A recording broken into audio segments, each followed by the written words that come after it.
Good morning, families and friends. You see, my topic for this morning is your body is God's temple. Friends, let me ask you a simple question. What do you do with something that doesn't belong to you? You see, you take care of it, right?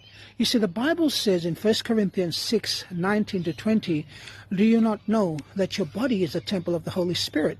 You are not your own. You were bought at a price.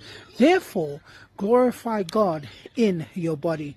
You see, alcohol and smoking may look like simple pleasures, but the truth is they destroy the very temple where God wants to live. You see, smoking poisons the lungs. Alcohol clouds the mind, and it damages families and leads many into sin.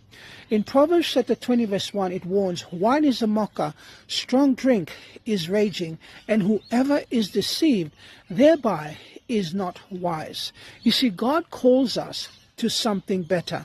In 1 Peter 5:8 says, be sober, be vigilant. You see, we can't be sober if we are under the influence of alcohol, and we can't be vigilant if addiction controls us.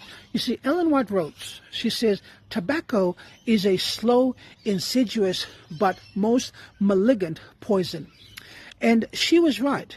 It destroys not just the body, but weakens the mind and spiritual life. But here's the good news. You see, Jesus doesn't just tell us to stop. He gives us power to overcome. He came to give us life and life more abundantly. John 10:10. So why stop drinking and smoking? It is because God has something better. Health, clarity, freedom, and most of all, His presence dwelling in you. Friends, don't trade your temple for poison. Trade your habits for holiness, your addictions for freedom, and your weakness for Christ's strength. God bless.